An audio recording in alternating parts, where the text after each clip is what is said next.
नमस्कार विद्यार्थी मित्रों, आप सभी का स्वागत करते हैं मौर्य क्लासेस में। विद्यार्थी मित्रों, अब हम सामाजिक विज्ञान के पेपर के भी सॉल्यूशन कराएंगे और ऐसे ही हम इंग्लिश के भी कराएंगे, ऐसे ही हम गुजराती के भी कराएंगे और ऐसे ही हम हिंदी के भी कराएंगे। लगभग अब हम सभी वीडियोस जल्दी जल्दी और फटाफट बनाएंगे। आप सभी की तैयारी के लिए हम डटे रहेंगे और आप लोगों को भी जोश के साथ, एनर्जी के साथ में स्टडी करनी है। और बेटा, इस बार सच में गोल्डन चांस है, आप बहुत अच्छे नंबर कवर कर सकते हो और सो आप बहुत लकी पर्सन हो बेटा, ठीक है। और आप अपने माँ बाप के लिए भी लकी पर्सन हो। तो मैं चाहता हूँ मेरे बच्चे बहुत अच्छी तरीके से पढ़ाई करें और जितने भी बच्चे वीडियो देखते हैं उन सभी के लिए भगवान से प्रार्थना करेंगे कि आप लोग आगे जाके बहुत तरक्की करो और बहुत आगे जाओ और माँ बाप का नाम रोशन करो। और हम चाहते हैं इब्राहिम, मेरे साथ मिल करके हम दोनों ही आगे तक जाएं, ठीक है। देखो, पढ़ाई तो करनी है, लेकिन पढ़ाई के साथ साथ में बड़ा हम चाहते हैं कि हर एक बच्चे को संस्कार भी सीखना पड़ेगा। माँ बाप जो कहते हैं उनकी बातों को फॉलो भी करना पड़ेगा, उनकी बातों को मानना भी पड़ेगा, ठीक है। हमको हर एक चीजों में करना है, ठीक है। पढ़ाई भी करना है, मस्ती भी करना है, एंजॉय भी करना है, हर एक चीज, हर एक एक्टिविटीज में रहना है। बट कहने का मतलब होता है कि उसे हमें लिमिट में करना है, संस्कार के साथ करना है, ठीक है। क्योंकि माँ बाप हमेशा आपको अच्छी बातें सिखाएगी, कभी बुरी बातें नहीं सिखाएगी। इसलिए आप हमेशा अच्छी बातों को मगज में, भेजे में, खोपड़ी में उतारा करो। डन। तो चलिए हम आज की क्लास की शुरुआत करते हैं। तो प्रश्न पत्र नंबर 1, कक्षा 10, विषय सामाजिक विज्ञान। चलिए, तो बड़ा अभी हम आज एमसीक्यूज करने वाले हैं और बहुत ही डिटेल में पढ़ेंगे और अच्छे से पढ़ने वाले हैं, ठीक है। एमसीक्यू आपके बहुत काम आने वाला है, पढ़ोगे तो काम आएगा बड़ा। निम्नलिखित प्रश्न क्रमांक 1 से 24 तक के उत्तर के सूचना अनुसार दीजिए। तो प्रत्येक के 1 मार्क्स। सबसे पहले हम करेंगे सही जोड़े।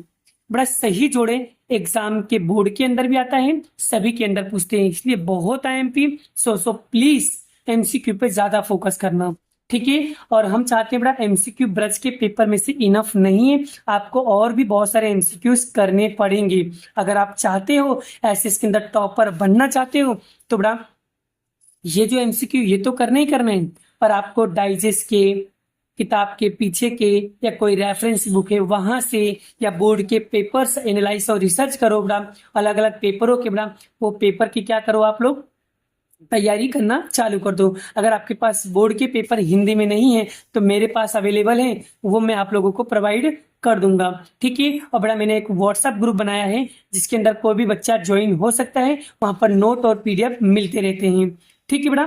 तो चलिए आज की क्लास शुरुआत करते हैं। योग्य जोड़े बनाइए। तो जो बड़ा भरत मुनि है, भरत मुनि में क्या आएगा? भरत मुनि के अंदर कौन आता है बड़ा? नाट्य शास्त्र। तो ऑप्शन सी इसका आंसर आएगा। कवि तेलुवर्णम, तो ये किसके अंदर आएगा बड़ा? ऑप्शन 1 कुरल में आएगा। विमल शाह, ये किस में आएगा बड़ा? देरासर में आएगा। और खंबात कहाँ पर आता है बड़ा? हकीक। कहाँ पर? हकीक, वहां पर बहुत ज्यादा फेमस है बड़ा। और चाय असम में ज्यादा फेमस है बड़ा, ठीक है। तो ये सब चीजें आपको याद रखना है। अब हम बात करते हैं सही और गलत। नकलंग का मेला हवा में आयोजित होता है? नहीं, बिल्कुल बेटा, हवा में हवाई मतलब कि आयोजित नहीं होता है।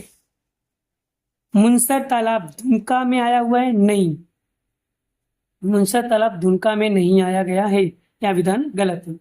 तक्षशिला विद्यापीठ प्राचीन काल से है? बिल्कुल सही बात है। मनुष्य की आवश्यकता मर्यादित होती है जबकि प्राकृतिक संसाधन अमर्यादित। नहीं बेटा, मनुष्य की जो आवश्यकता होती है वो अमर्यादित होती है, ये लोग कहते हैं मर्यादित, गलत है बेटा।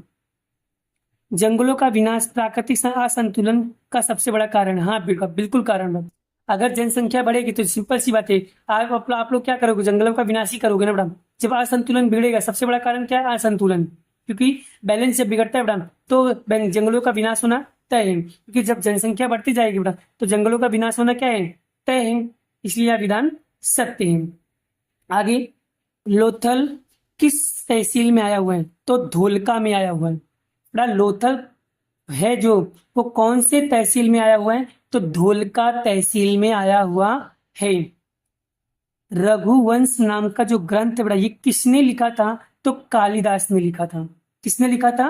कालिदास ने लिखा था। विश्व व्यापार संगठन का मुख्यालय कहाँ पर आया हुआ है? तो जिनेवा में आया है।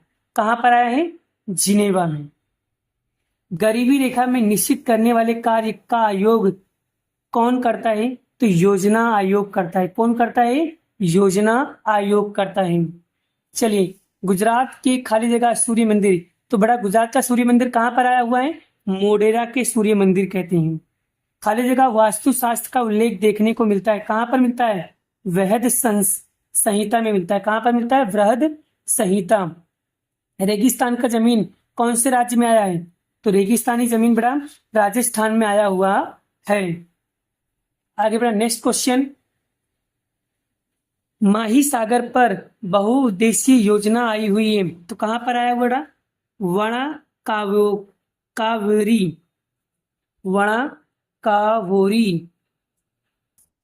देश के 60% से भी अधिक लोग रोजगारी के लिए किसके ऊपर निर्भर है? बड़ा कृषि के ऊपर निर्भर हैं। चलिए, आप एक एक वाक्य सही विकल्प चुनेंगे। विश्व में एक या दो स्थानों पर मिलने वाला संसाधन को क्या कहते हैं? बड़ा एकल संसाधन, मतलब जिसको एक बार यूज के लिए दोबारा यूज में ना लिया जाता, उसे एकल संसाधन कहते हैं। किस जमीन का पोटास, फास्फोरस एसिड या चूने का प्रमाण अधिक देखने को मिलता है? तो कांप की जमीन। ये बड़ा आपको पढ़ाया था ना बड़ा। भारतीय जंगलों में से लुप्त हुआ वन्य जीव कौन सा है? बड़ा चीता। चीता अभी क्या हो रहा है? लुप्त हो जा रहा है। किस पद्धति को मुक्त अर्थतंत्र के रूप में जाना जाता है? तो बाजार पद्धति को मुक्त अर्थतंत्र के रूप में जाना जाता है। पर्यावरण जागृति के लिए पृथ्वी परिषद किस वर्ष में आयोजित किया जाता है? तो 1972 में आयोजित किया जाता है। आयोग उम्मीद करता हूँ, बड़ा आशा करता हूँ आपको ये टॉपिक बहुत अच्छे से समझ में आ गया होगा। तो बड़ा ऐसे ही हम अब नेक्स्ट वीडियो में आगे की वीडियोस लाते रहेंगे। ठीक है बड़ा, अगर आपको स्क्रीनशॉट पढ़ना है तो पढ़ सकते हो बड़ा। ठीक है, चलिए बाकी काम मिलेंगे नेक्स्ट वीडियो में। अभी के लिए इतना ही। Bye bye. जय श्री कृष्ण, राधे कृष्ण की जय। जय माता दी दोस्तों।